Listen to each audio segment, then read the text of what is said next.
आपका है। व्याख्यान का विषय बहुत शानदार है।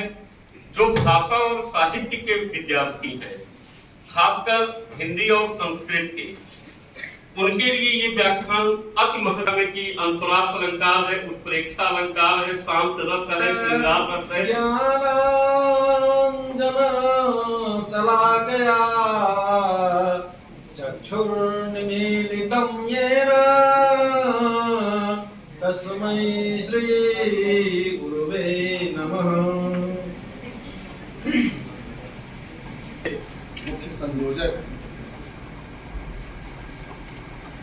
हमारे अनन्य प्रिय श्री संतोष पांडे जी, लेकिन जब मैं चलने लगा तो भगवान बाबा विश्वनाथ को प्रणाम करके मैं चला कि महोबा की धरती पे जाना है। तो प्रभु आप रक्षा करिएगा, क्योंकि महोबा वीरों की धरती रही है हमारे ऐसे में। लेकिन प्रभु ने मुझे आशीर्वाद क्या दिया, हमारे अनुज संस्कृत के चरखारी महाविद्यालय, राजकीय महाविद्यालय में साहित्य विभागाध्यक्ष हमारे छोटे भाई उमा शंकर त्रिपाठी जी, उमा और शंकर के साथ यहाँ उपस्थित हैं। क्योंकि शंकर जी हो और उमा ना हो तो बात बिगड़ जाएगी और बात अधूरी रहेगी। तो उमा शंकर प्रिय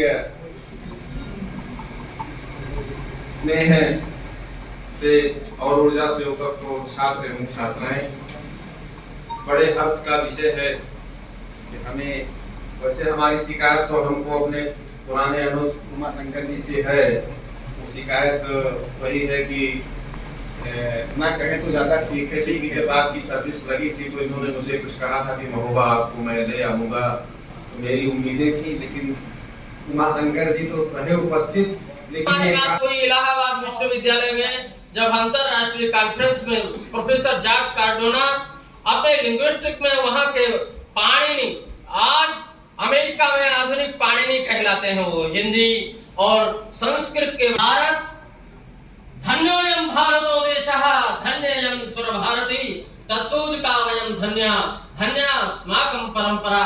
हमारा वह देश जो भारत है, यह भारत, इसकी राष्ट्रभाषा हिंदी, राज्य भाषा के रूप में यह बात हुई है। Doctor B R. अंबेडकर महोदय ने जब यह बनाया हमारा संविधान, उस संविधान में राज्य भाषा की बात जो है चली, जबकि यह उसमें चलेगी राष्ट्रभाषा बनेगी। उस समय विवाद हुआ और उन्होंने बिना कविम कालिदासम भारतम भारतम नहीं, यदि हम भारत को जानना चाहते हैं, मैं तो बार बार कहता हूं कि भारत का जो नाम है भा दीप्त, यह संस्कृत में भा